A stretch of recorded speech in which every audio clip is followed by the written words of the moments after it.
I'm a businessman. I build things, create jobs. Jobs that allow people to pay their mortgage, put food on their table, put their kids through college.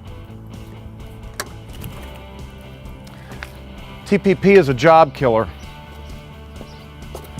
It's going to kill American manufacturing. Mr. Speaker, you championed this trade deal. Why don't you come back to Wisconsin and debate me man-to-man, face-to-face, on the realities of TPP?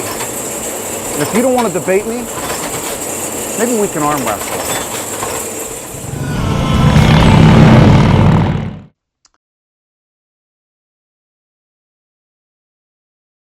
Welcome back to Fashion the Nation. This is Jazz Hands McFeels, joined by Marcus Halberstram as always, and we have Paul Nehlen with us on Fashion the Nation. Hello, Paul. How are you? Hey, great to be here always, guys. Absolutely. Yeah, thank you for joining us. Yeah, we had you on during the election of Donald Trump, and it's good to have you back. Yeah, as you guys know, I was a strong supporter of President Trump, and he encouraged me to run again, actually. I met him 2 weeks before his election down in Houston at I remember that. Yeah. Remembrance Project event for the moms and dads of people who had been, their kids who had been killed by illegal alien violence, and met Trump in person. He was very complimentary of my race up here, and was shaking my hand and my wife's hand profusely and thanking us for what we did. And he said, you know, you might want to run again. You might think about running, you know, maybe for something else. And I said, no, sir, I want this one. And he got that big Cheshire cat grin on his face, and he said, good. So there's no... Oh, man, I can see the headlines in the Hill now. Yeah. Trump tells Ryan Challenger to run again.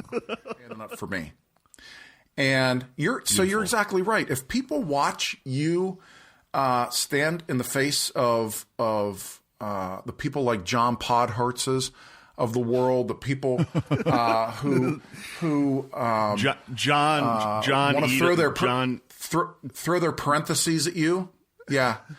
I have nothing. I have no time for that. I'm not afraid of those guys. I'm afraid of one thing. That's my God. I'm afraid that I'm not doing enough to please him. And we're in this life, our hands and our feet are for God and to do his work. And if we're not going to do his work, then we need to step out of the way and let somebody else do it. And I'll be damned if I'm going to back down to any religion, whether it's Judaism or Islam or anything. I will not back down to any of it. So it's our duty not to. That's right. That's right. exactly right. Yeah, John Eat a Bullet Podharets. You like that, huh? It was great. Somebody's tweeting at me today. You know, I got showed for 12 hours, and I came right back out of it. Yeah, you were in Twitter jail, weren't you? What? You were in Twitter jail for a little bit of time, weren't you? Yeah, I was in Twitter purgatory. I went to the first circle of hell, 12-hour timeout, and nothing I said was unlawful. Let's think about that for a minute. Nothing I said. If you say, take a long walk off a short pier, that's as dangerous as saying eat a bullet. And I had people making T-shirts, eat a bullet, and then have my logo on them. And here in the district. I love it.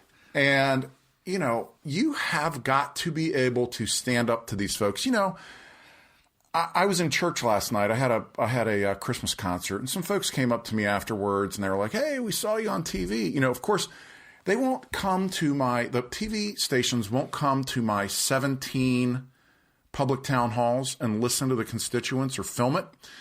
But let me tweet something at a filthy pedophile and who called me a catamite. I had to look up the word catamite. I don't know what catamite is. It's the kids that a pedophile preys upon. What race even has that word? Well, there's one, right? So yes, it's a very biblical term, isn't it? Yeah, it is. It is. I hear so many people say to me, "I heard you on Fash.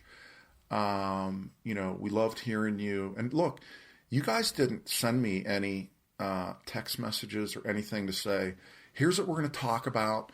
I'm going to ask you these questions. I do the same thing in all of my weekly town hall meetings. I tell everybody at the beginning, every meeting's the same. We start out, and I tell everybody, here's how the meeting's going to go. We're going to say a pledge. I'm going to say a prayer. I'm going to talk for about 10 minutes, and I'm going to turn it over to you. I said, before we do that, did anybody get handed any questions when they walked into the room? And everybody, no.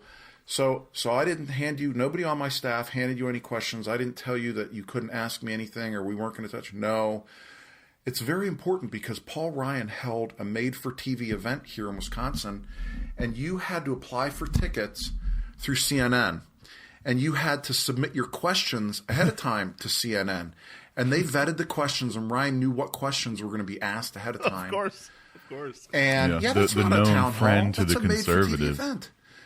And once people realize what's going on, they're like, oh my God, the red pills are being shot at people like with bump fire stocks. It's awesome. These are mega corporate monopolies that benefit from anti-competitive forces such as network effects, which are at their apex in the social media context, to give them an absolute lock over the primary channels of public communication. This has led to widespread abuses of power, the arbitrary and capricious silencing of millions of Americans, and an unprecedented chilling of expression and infantilization of the public that's dangerously incompatible with the American free speech values. It needs to stop, and it needs to stop now.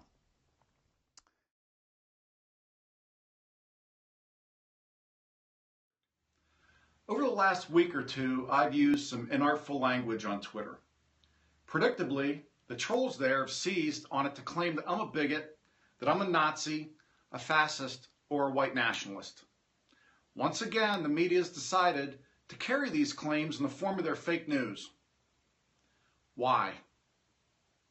I'm an economic nationalist. Also, I happen to be white. But economic nationalism has nothing to do with the color of anyone's skin. The globalists are giving our jobs away, decimating our economy, flooding our borders with drugs, brainwashing our children, spitting on our religion and our values. And they're calling us bigots because we've had enough. Economic nationalism is not racism. Economic nationalism is the opposite of racism. It seeks to elevate all Americans. Bringing jobs back to America is not bigoted. Bringing jobs back to America is the basis for everything we do, raising healthy families, building better futures for ourselves and our loved ones. And putting America first is not fascism.